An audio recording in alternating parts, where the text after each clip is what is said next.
Welcome to Stories from the Stones. So we acknowledge the land on which we live, gather, and exchange ideas is the traditional territory of the Anishinaabe, Haudenosaunee, and Wendat people.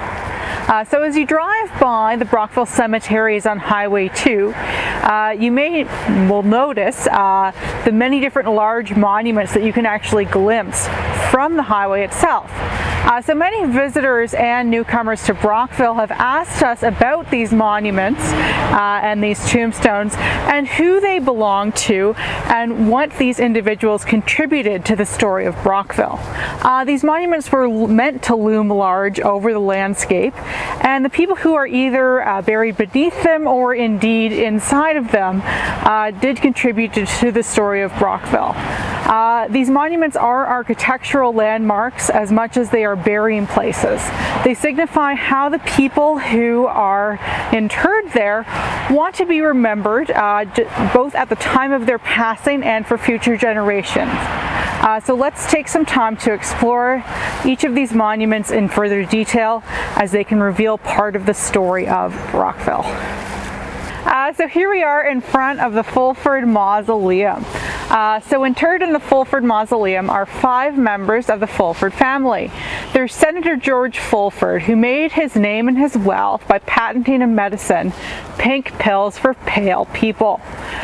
So a patent medicine basically is a non-prescription medication whose ingredients are not completely disclosed to the consumer.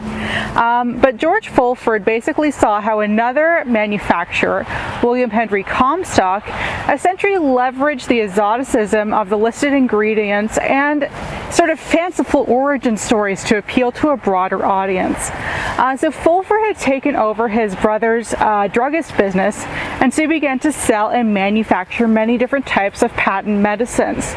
So he purchased the rights to manufacture pink pills for pale people for $53.01 in the late 1890s. So patent medicine was in its heyday, and pink pills for pale people took off. So Fulford essentially capitalized on the alliterative name of the medicine, which was easily translated into multiple languages, and understood the public's desire for essentially a cure-all medication.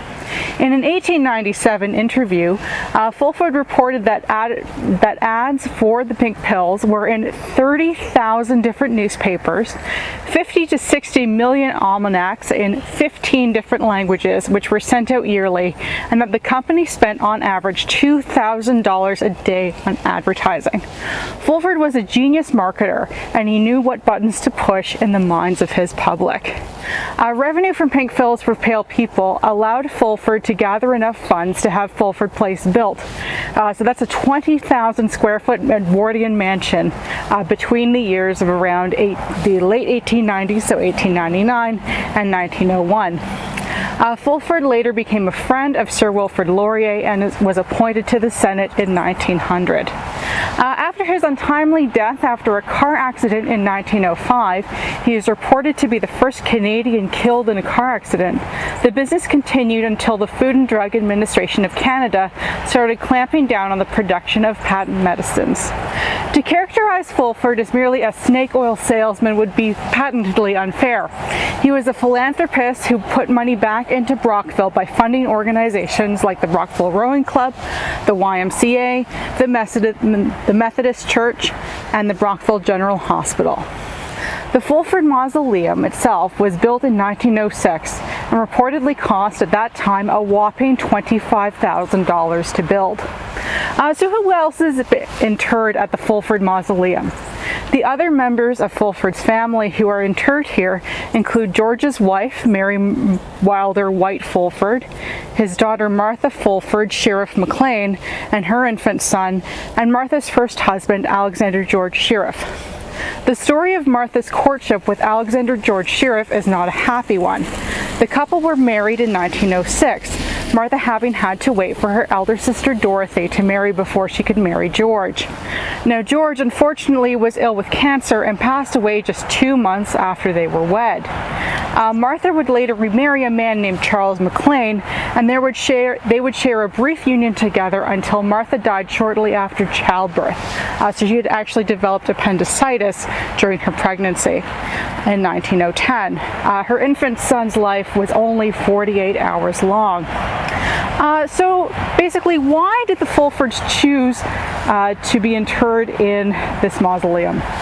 So to give a bit of context in terms of social history, why would they choose this monument? So it's based on a Greek architectural design with Ionic columns and a pediment on top.